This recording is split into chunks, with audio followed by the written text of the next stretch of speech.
it's Amy, and I wanted to share with you this journal I made using 2 pot holders from the Dollar Tree.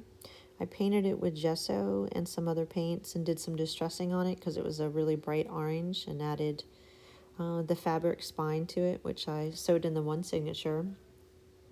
And the front, I did a lot of used vintage, mostly vintage items, and did some embroidery and made some vintage tape.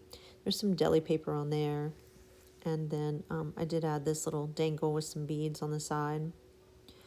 To tie it together, I turned the pot holders to the side, and I was going to use like a toggle type button, if you will, but changed my mind and I'm going with the sorry for now, but it works.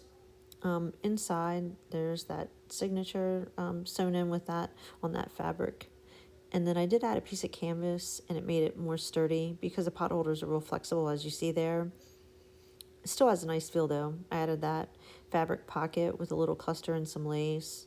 And I tucked in some homemade ephemera there, which is like a journaling card.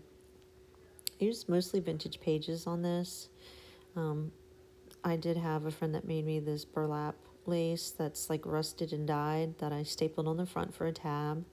It's a fabric flip. And that's some coffee dyed paper another friend gave me. It smells so good. Dictionary paper, and then that's some shape paper that I added in. I made a little fabric tuck spot there. And then that's another tuck spot. That's some coffee dyed paper, which I was gifted as well. And then I added that ruffle trim.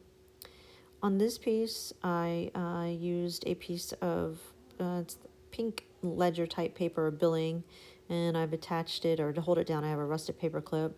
That's some music, vintage sheet music I was also gifted from a friend, and I added a piece of lace at the bottom. That's a tuck spot that I made, and added that little seed pocket that I was also gifted.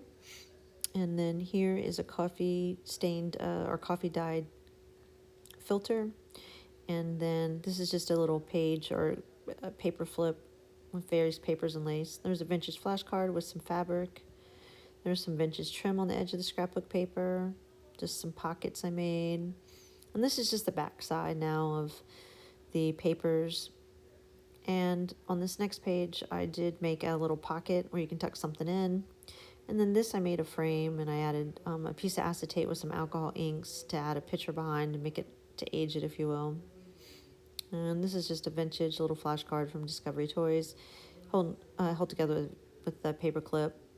And on the very back, I added that sheet music, and I added a pocket so you could tuck in something there if you wanted for more space, and added my signature to it. These come together really nicely, and I like the feel of them. And again, it's just using 2 of the Dollar Tree pot holders, and you wouldn't even have to paint it necessarily if you wanted to. Mine just happened to say have words on the front, so since I turned it to the side, I needed to. Hope you liked. Thanks.